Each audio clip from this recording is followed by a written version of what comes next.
Learners, आज हम लोग महारेरा के या पूरे रेरा एक्ट के तहत एडजुडिकेटिंग मैकेनिज्म, इसके बारे में थोड़ी जानकारी लेंगे।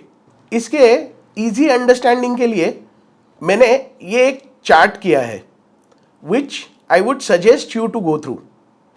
इसमें एक चीज ध्यान रखने जैसी है, only a complaint can be filed against a project which is registered under Maharera. So, if the project is not registered under Maharera, no aggrieved person can file the complaint against it. So, dispute redressal mechanism के अंदर majorly 4 aspect है. First, conciliation. Secondly, Maharera authority. Thirdly, appellate tribunal. And fourthly, high court. Adjudicating mechanism का सबसे basic forum है conciliation forum.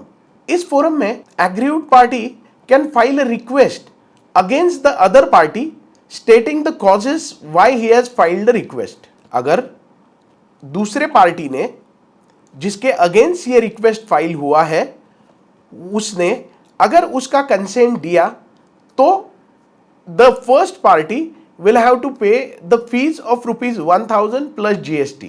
If the conciliation is successful, the matter get resolved amicably. If not, an aggrieved person can file a complaint with the authority against the same other party. A aggrieved person can file a complaint by paying 5000 rupees plus GST, and this complaint, it's totally online complaint. The third important forum of adjudicating mechanism is appellate tribunal. Appellate tribunal में अगर आपके against कुछ order authority ने pass किया है और आपको ऐसा लगता है कि वो ऑर्डर में कुछ चीज़ों का ध्यान नहीं दिया गया है या कुछ चीज़ें मिसिंग है, तो आप अपील कर सकते हैं appellate ट्राइब्यूनल के सामने। लेकिन इधर एक चीज़ ध्यान में रखने जैसी होगी कि अपीलिएट ट्राइब्यूनल आपको ये कंपलसरी कर सकता है कि जितने रुपए का आपके अगेंस्ट ऑर्डर हुआ है उसके 30% से लेके 100% तक अमाउंट आपको डिपॉजिट करना पड़ेगा अपीलिएट ट्राइब्यूनल के पास में, तब जाके अपीलिएट ट्राइब्यूनल आपका अपील सुनेगा। एडजुडिकेटिंग मैकेनिज्म का सबसे लास्ट पायदान है हाई कोर्ट। अगर if an aggrieved person feels that जो ऑर्डर अपीलिएट ट्राइब्यूनल ने पास किया है वो किसी लॉ के तहत या किसी भी प्रोविजन के तहत लागू नहीं हो रही है, तो aggrieved person can file an appeal in the high court. इस पूरे एडजुडिकेटिंग मैकेनिज्म में जो कंसिलिएशन फोरम है उसमें जो कंसिलिएटर है उसको ऑर्डर देने का या डायरेक्शन देने का अधिकार नहीं है, लेकिन अथॉरिटी या अपीलिएट ट्राइब्यूनल को वो अधिकार है।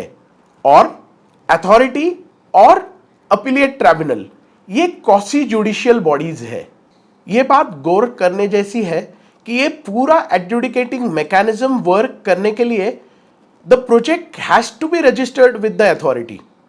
इन case if the promoter fails to register the project with the authority, there are very severe penalties which can be levied against him.